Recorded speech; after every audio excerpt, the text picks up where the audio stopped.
No dia 12 de dezembro de 1910, Dorothy Arnold, uma herdeira notável, encontrou uma amiga na Quinta Avenida, em Manhattan. Ela disse à amiga que pretendia caminhar até a casa dos pais no Upper East Side, passando pelo Central Park, mas no caminho, Arnold simplesmente desapareceu. Então, quem era ela e o que aconteceu com ela? Junte-se a mim em Briefcase enquanto exploramos essa história incrível. Dorothy Harriet Camille Arnold nasceu na cidade de Nova York em 1º de julho de 1885. O pai dela era Francis Rose Arnold, um empresário cuja família traçava sua ancestralidade até o início da colonização europeia na América do Norte. Com um antepassado que supostamente chegou a Plymouth Rock no Mayflower em 1620. Seus ancestrais mais próximos haviam se inserido na alta sociedade e nos negócios de Nova York, com o próprio Francis sendo sócio da F.R. Arnold & Company, uma empresa de importação que trazia artigos de luxo do exterior para os Estados Unidos. Essa era uma época de prosperidade sem precedentes nos Estados Unidos, a chamada Era Dourada. E assim, o negócio dos Arnold, que era especializado em perfumes, prosperou, o que fez com que Dorothy crescesse em uma família rica e conhecida em Manhattan. A mãe de Dorothy era Mary Martha Arnold. Seu nome de solteira era Samuel, e ela vinha de uma família proeminente cujas origens estavam no Canadá britânico. Ela e Francis tiveram outros 3 filhos. Um filho, John, que era mais velho que Dorothy, e outro filho e uma filha, Dan e Marjorie, nascidos nos anos seguintes ao nascimento de Dorothy. Para aumentar ainda mais o status social da família, a tia de Dorothy por parte de pai, Harriet, era casada com Rufus W. Peckham, um advogado renomado que serviu como juiz associado da Suprema Corte dos Estados Unidos entre 1895 e 1909. Todas essas conexões garantiriam que, quando Dorothy desaparecesse repentinamente muitos anos depois, a história atraísse uma atenção significativa da mídia, tanto em Nova York quanto em todo o país. A infância de Dorothy foi como se esperaria de uma filha de um rico empresário em Nova York no auge da Era Dourada. A família morava em uma grande casa na Upper East Side de Manhattan e tinha uma equipe considerável de funcionários lá. Enquanto crescia, ela frequentou a elite Veltin School for Girls. Esta escola foi fundada em 1886 por Louise Veltin como uma escola em Manhattan para as filhas das famílias mais ricas da cidade, com um currículo que, pelos padrões da época, era muito progressista para uma escola feminina. Aqui, as meninas aprendiam matérias como literatura inglesa, clássicos gregos e romanos e francês. Mas ela também estudava disciplinas de ciências, como química e física. Depois de estudar na Veltin, Dorothy foi para o Bryn Mawr College, na Pensilvânia, deixando Nova York pela primeira vez por um período prolongado em sua vida. Lá, ela se dedicou à literatura e passou a querer ser escritora. Ela se formou em 1905, quando tinha 20 anos de idade. Após sua graduação, ela voltou a morar na casa dos pais no Upper East Side e era frequentemente vista em eventos da alta sociedade em Manhattan. Mesmo assim, ela manteve ambições como escritora. Após uma viagem à casa de veraneio da família no estado do Maine, no outono de 1910, ela informou ao pai que queria ter seu próprio apartamento em Greenwich Village. Essa era uma área que já começava a adquirir reputação como um centro de boemia e atividade literária. No decorrer de 1909 e 1910, ela também compôs várias histórias com títulos como Poinsettia Flames e Lotus Leaves. Infelizmente para Dorothy, seus textos foram sempre recusados pelos editores a quem enviava. Para piorar, sua família zombava de suas ambições literárias e seu pai se recusou a financiar seu desejo de morar em Greenwich Village, informando-a de que ela poderia escrever tão facilmente em casa quanto no Lower Manhattan. Esses contratempos pessoais são importantes para a história dela mais adiante, como veremos em breve. Numa manhã fria de 12 de dezembro de 1910, Dorothy decidiu ir para o centro da cidade saindo da casa da família Arnold. A mãe dela sugeriu acompanhá-la, mas Dorothy disse para não ir e informou que estava apenas indo até a Quinta Avenida para comprar um vestido de festa para um evento que seria realizado para sua irmã mais nova, Marjorie, em alguns dias.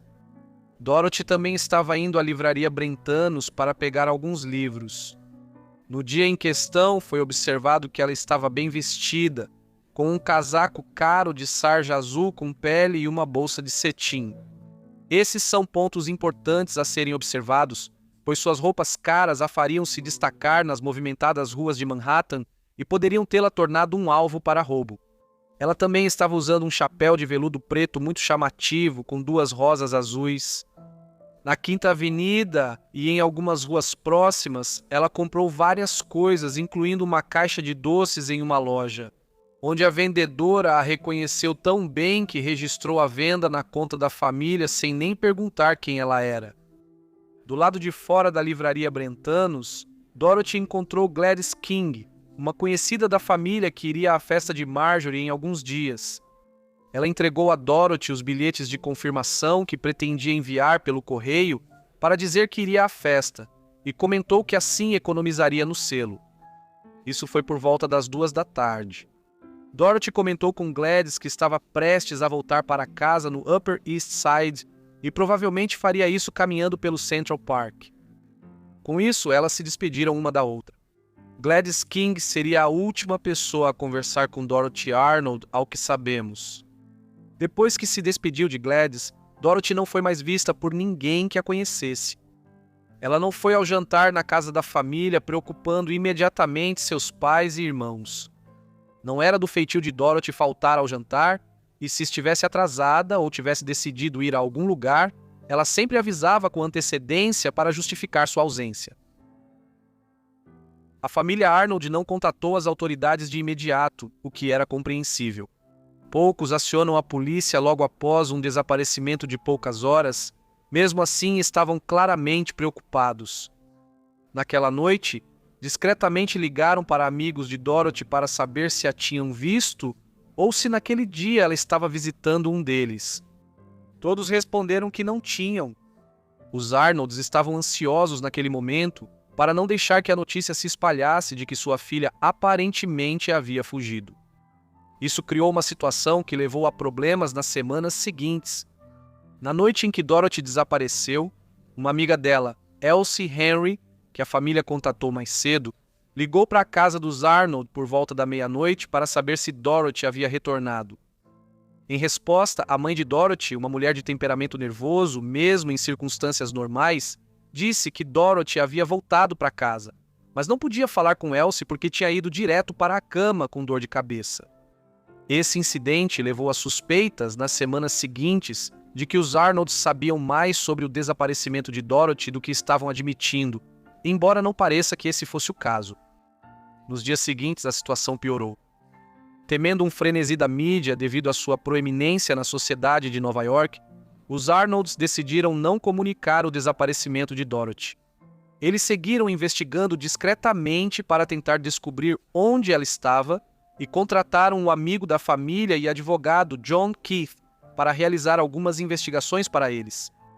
Parece que, nesse momento inicial, a família acreditava que Dorothy havia fugido em retaliação à falta de apoio deles às suas ambições literárias. Só depois que agentes da agência de detetives Pinkerton foram contratados e não conseguiram encontrar nenhuma pista sobre onde Dorothy poderia estar. Eles e Kit convenceram os pais de Dorothy em meados de janeiro, semanas após o desaparecimento inicial de Dorothy, a irem até a polícia da cidade e registrarem formalmente um boletim de ocorrência de desaparecimento. Uma coletiva de imprensa foi realizada no escritório de Frances Arnold, em Manhattan, no dia 25 de janeiro de 1911, para anunciar o desaparecimento de sua filha, mais de 6 semanas após ela ter sumido. Ele ofereceu uma recompensa de $1.000 por qualquer informação que ajudasse a localizá-la. Uma quantia significativa, equivalente a dezenas de milhares de dólares atualmente. Como esperado, houve uma verdadeira febre midiática. Grande parte da atenção se concentrou em um relacionamento clandestino que Dorothy mantinha há algum tempo antes de seu desaparecimento com George Griscom Jr., filho de um rico empresário da Pensilvânia. Griscom e Dorothy se conheceram enquanto ela estudava em Bryn Mawr, e continuaram em contato frequente desde então. No entanto, ele estava de férias na Itália quando Dorothy desapareceu e disse não saber onde ela estava. Enquanto isso, a polícia seguiu investigando. Uma linha de investigação era se ela havia sido atacada no Central Park enquanto caminhava por lá, como ela havia dito a Gladys King que pretendia fazer quando a encontrou na Quinta Avenida. O próprio pai de Dorothy parecia achar que essa era a explicação mais provável e especulou de forma mórbida que sua filha havia sido morta ali e seu corpo jogado no reservatório do parque. No entanto, a polícia logo descartou essa teoria.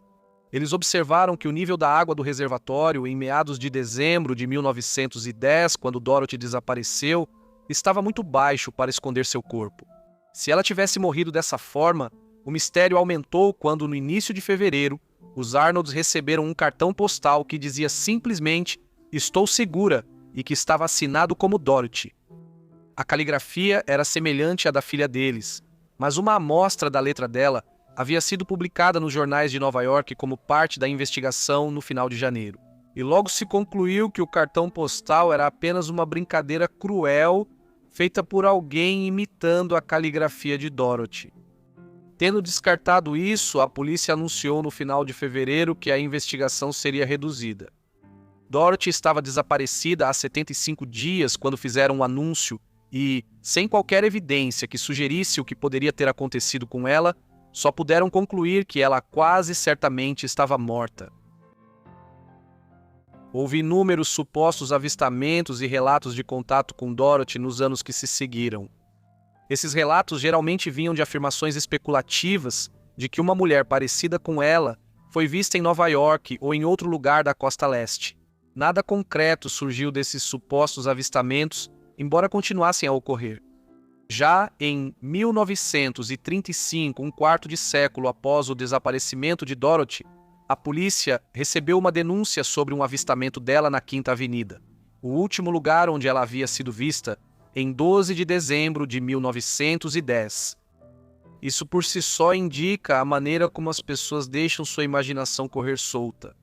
Quando se tratava de avistamentos de Dorothy Arnold, afinal, ela já teria 50 anos naquela época e provavelmente estaria irreconhecível em relação à jovem de 25 anos que havia desaparecido em 1910.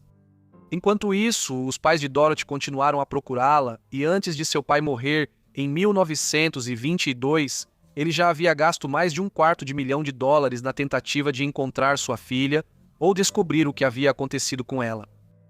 Atualmente, há 3 teorias principais sobre o sumiço de Dorothy.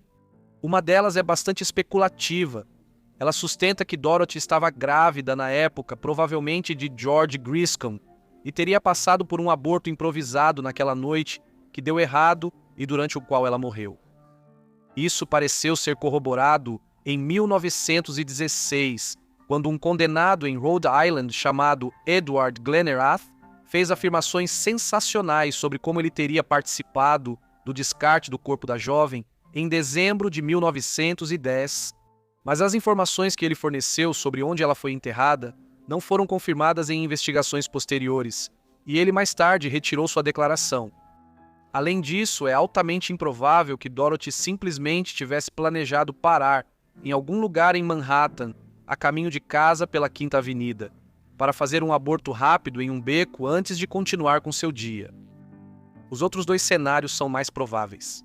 Ou Dorothy foi atacada no Central Park, morta e seu corpo descartado de uma forma que não deixou vestígios, ou então, decepcionada com suas circunstâncias pessoais e suas ambições literárias estagnadas, ela tirou a própria vida. Alguns membros da família dela preferiam essa explicação para o seu desaparecimento, pois em uma carta que escreveu para George Griscom, ela fez alusão ao suicídio, dizendo: "Bem, o conto foi devolvido. A McClures me recusou, o fracasso me encara. Tudo o que vejo à frente é uma longa estrada sem retorno.